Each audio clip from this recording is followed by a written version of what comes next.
أعوذ بالله من الشيطان الرجيم بسم الله الرحمن الرحيم إنا أعطيناك الكوثر فصل لربك وانحر إن شانئك هو الأبتر۔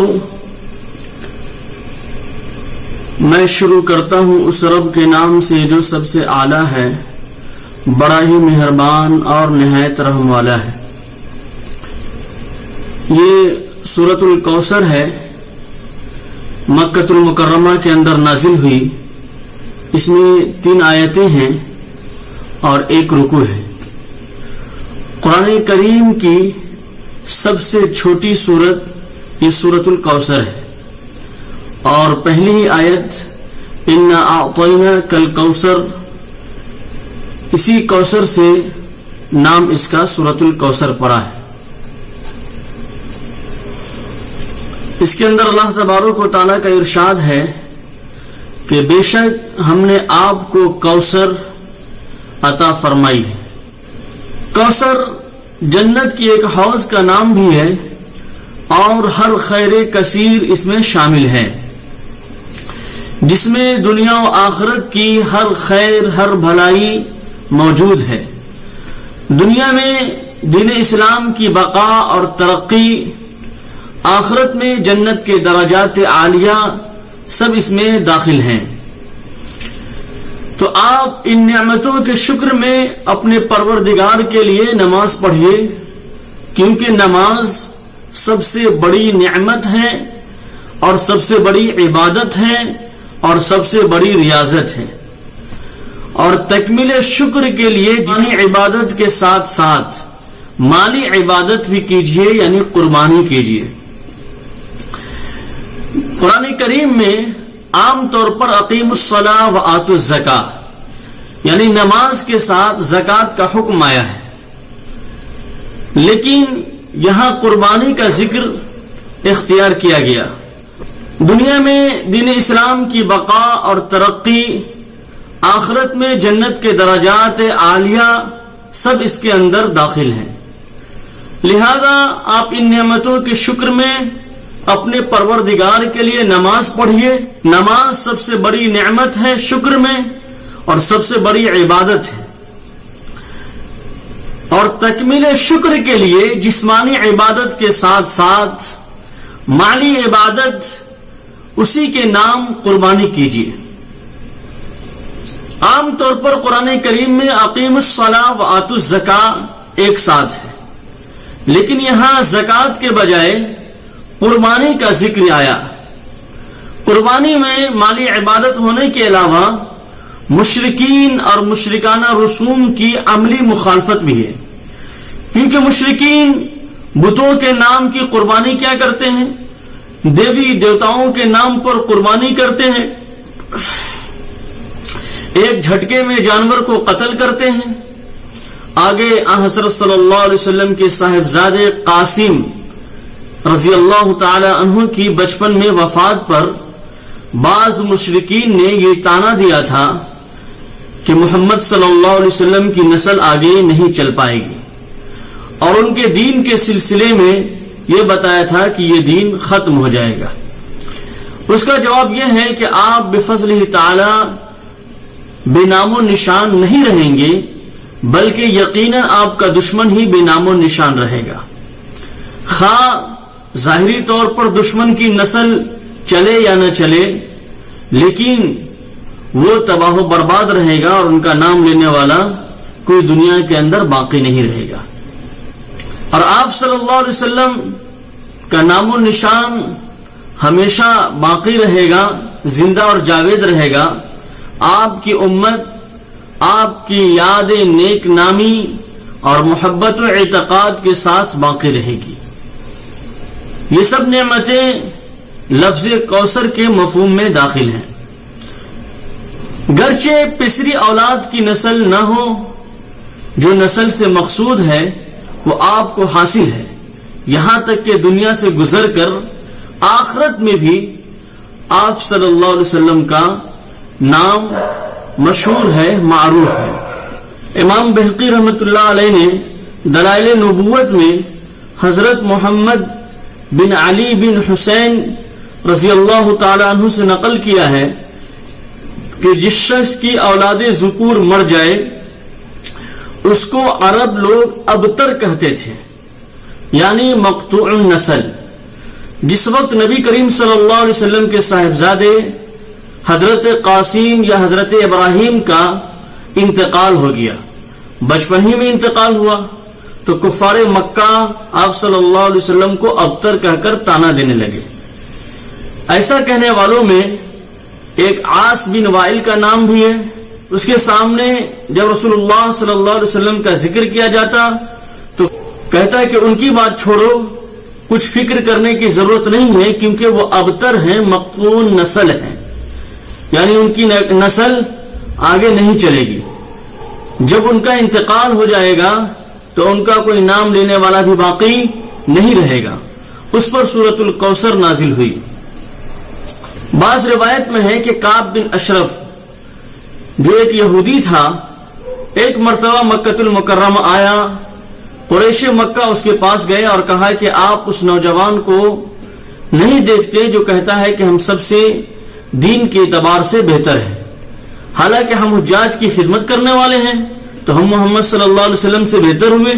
ارے ہم تو بیت اللہ کی حفاظت کرتے ہیں، لوگوں کو پانی پلاتے ہیں، لوگوں کو کھانا کھلاتے ہیں۔ تو کعب بن اشرف نے یہ سن کر کہا کہ تم لوگ فکر نہ کرو، تم لوگ اس سے بہتر ہو، نعوذ باللہ محمد صلی اللہ علیہ وسلم سے بہتر ہو۔ تو اللہ تبارک و تعالیٰ نے یہ سورت نازل فرمائی۔ خلاصہ یہ ہے کہ کفار مکہ جو رسول اللہ صلی اللہ علیہ وسلم کے تیسری اولاد نہ رہنے کے سبب ابتر ہونے کا تانا دیتے تھے، یا دوسری وجوہ سے آپ صلی اللہ علیہ وسلم کی شان اقدس میں گستاخی کرتے تھے، ان کے جواب میں سورۃ الکوثر نازل ہوئی، جس میں ان کو تانوں کا جواب بھی دیا گیا اور بتایا گیا کہ صرف اولاد نرینہ کے نہ رہنے سے آپ صلی اللہ علیہ وسلم کو مقطوع نسل یا مقطوع ذکر کہنے والے حقائق سے، سچائی سے بے خبر ہیں، ناشنا ہیں، جاہل ہیں۔ آپ کی نسل نسبی بھی اللہ تعالی دنیا میں قیامت تک باقی رکھے گا، اگرچہ دختری اولاد سے ہو، اور نسل معنوی یعنی آپ صلی اللہ علیہ وسلم پر ایمان لانے والے، آپ صلی اللہ علیہ وسلم کے سچے پکے امتی مسلمان جو در حقیقت نبی صلی اللہ علیہ وسلم کی اولاد معنوی ہیں، وہ اس کثرت سے ہوں گے کہ پچھلے تمام انبیاء علیہ الصلوۃ والسلام کی امتوں سے بھی بڑھ جائیں گے۔ اور اس میں رسول اللہ صلی اللہ علیہ وسلم کا اللہ تبارک و تعالی کے نزدیک مقبول، مکرم اور معذب ہونا بھی بتایا گیا ہے، جس سے کعب بن اشرف کے قول کی تردید ہو جاتی ہے اور بتا دیا جاتا ہے کہ یہ منحوس سبھی مقطوع نسل اور مقطوع ذکر رہیں گے۔ انا اعطیناک الکوثر، امام بخاری رحمۃ اللہ علیہ نے حضرت ابن عباس رضی اللہ تعالیٰ عنہ سے اس کی تفسیر روایت کیا ہے۔ انہوں نے فرمایا کہ کوثر وہ خیر کثیر ہے جو اللہ تعالیٰ نے آپ کو عطا فرمائی ہے۔ ابن عباس رضی اللہ تعالیٰ عنہ کے خاص شاگرد سعید بن جبیر رحمۃ اللہ علیہ سے کسی نے کہا کہ بعض لوگ کہتے ہیں کہ کوثر جنت کی ایک نہر کا نام ہے، تو سعید بن جبیر رحمۃ اللہ علیہ نے جواب دیا کہ ابن عباس رضی اللہ تعالیٰ عنہ کا قول اس کے منافی نہیں، بلکہ وہ نہر جنت جس کا نام کوثر ہے وہ بھی اس خیر کثیر میں داخل ہے۔ اس لیے امام التفسیر مجاہد رحمۃ اللہ علیہ نے کوثر کی تفسیر میں فرمایا کہ وہ دنیا اور آخرت دونوں کی خیر کثیر ہے، دونوں کی بھلائیاں اس میں شامل ہیں، اور جنت کی خاص نہر کو بھی کوثر کہا جاتا ہے۔ بخاری، مسلم، ابو داؤد اور نسائی نے حضرت انس رضی اللہ تعالیٰ عنہ سے روایت کیا ہے کہ ایک روز جبکہ رسول اللہ صلی اللہ علیہ وسلم مسجد میں ہمارے درمیان تھے، اچانک آپ پر ایک قسم کی نیند کا غلبہ ہوتا ہے۔ پھر آپ صلی اللہ علیہ وسلم مسکراتے ہوئے اپنا سر مبارک اٹھاتے ہیں۔ تو صحابی کہتے ہیں کہ ہم نے پوچھا یا رسول اللہ آپ کے ہنسنے کا سبب کیا ہے؟ تو آپ نے فرمایا کہ مجھ پر اسی وقت ایک سورت نازل ہوئی، پھر آپ نے بسم اللہ کے ساتھ سورۃ الکوثر کی تلاوت فرمائی، پھر فرمایا کہ تم جانتے ہو یہ کوثر کیا چیز ہے؟ ہم نے عرض کیا اللہ اور اس کا رسول ہی زیادہ جانتا ہے، اللہ و رسولہ اعلم۔ آپ نے فرمایا یہ نہر جنت ہے جس کا میرے رب نے مجھ سے وعدہ فرمایا ہے، جس میں خیر کثیر ہے، اور وہ حوض ہے جس پر میری امت قیامت کے دن پانی پیے گی۔ اس کے پانی پینے کے برتن آسمان کے ستاروں کی تعداد میں ہوں گے۔ اس وقت بعض لوگوں کو فرشتے حوض کوثر سے ہٹا رہے ہوں گے، بھگا رہے ہوں گے، تو میں کہوں گا یا میرے رب، اے میرے پروردگار، یہ تو میری امت ہے۔ اللہ تعالیٰ کا ارشاد ہوگا کہ آپ نہیں جانتے اس نے آپ کے بعد نیا دین اختیار کر لیا تھا، لہذا دین کے اندر کوئی نئی چیز پیدا کرنے سے بچنا چاہیے۔ حوض کی صفت میں روایت ہے کہ اس میں 2 پرنالے آسمان سے گریں گے جو نہر کوثر کے پانی سے حوض کو بھر دیں گے، اس کے برتن آسمان کے ستاروں کی تعداد میں ہوں گے۔ اس حدیث سے سورہ کوثر کا سبب نزول بھی معلوم ہوتا ہے اور لفظ کوثر کی تفسیر بھی معلوم ہوتی ہے، یعنی خیر کثیر، اور یہ بھی اس خیر کثیر میں وہ حوض کو بھی شامل ہے جو قیامت میں امت محمدیہ صلی اللہ علیہ وسلم کو سیراب کرے گی۔ اس روایت سے یہ بھی معلوم ہو جاتا ہے، واضح ہو جاتا ہے کہ اصل نہر کوثر جنت کے اندر ہے اور یہ حوض کوثر میدان حشر میں ہوگی۔ اس میں 2 پرنالوں کے ذریعے نہر کوثر کا پانی ڈالا جائے گا۔ اس میں ان روایات کی بھی تطبیق ہو جاتی ہے جس سے معلوم ہوتا ہے کہ حوض کوثر پر امت کا ورود اور دخول جنت سے پہلے ہوگا۔ بعض لوگوں کو حوض کوثر سے ہٹا دینے کا بھی ذکر حدیث پاک کے اندر آیا ہے۔ یہ وہ لوگ ہوں گے جو بعد میں اسلام سے پھر گئے ہوں گے، مرتد ہو گئے ہوں گے، منافق ہو گئے ہوں گے۔ کچھ لوگ ایسے ہوں گے کہ شروع سے اپنے مفاد کے چکر میں منافقانہ اظہار کر کے لوگوں کو بتا رہے ہوں گے کہ ہم مسلمان ہیں، اپنے سیاسی مفاد کے لیے اور سیاسی فائدے کے لیے۔ احادیث صحیحہ میں حوض کوثر کے پانی کی صفائی اور شیرینی اور اس کے کناروں کے جواہرات، موتیاں، ہیرے مرصع ہونے کے متعلق بہت سارے اوصاف مذکور ہیں۔ دنیا میں ان کا کسی چیز پر قیاس ممکن نہیں ہے، قیاس نہیں کیا جا سکتا، ادھارن اور مثال نہیں دی جا سکتی۔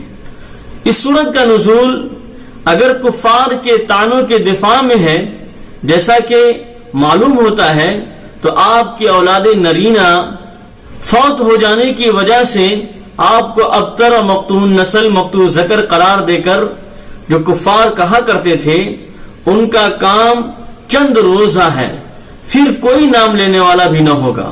یہ کفار تھوڑی دیر کے لیے ہوائی فائرنگ کر لیں، واہ واہی کر لیں اپنے کفار اور مشرکین منافقین کے درمیان، باقی اصل میں ان کفار کا نام لینے والا کوئی نہیں ہوگا۔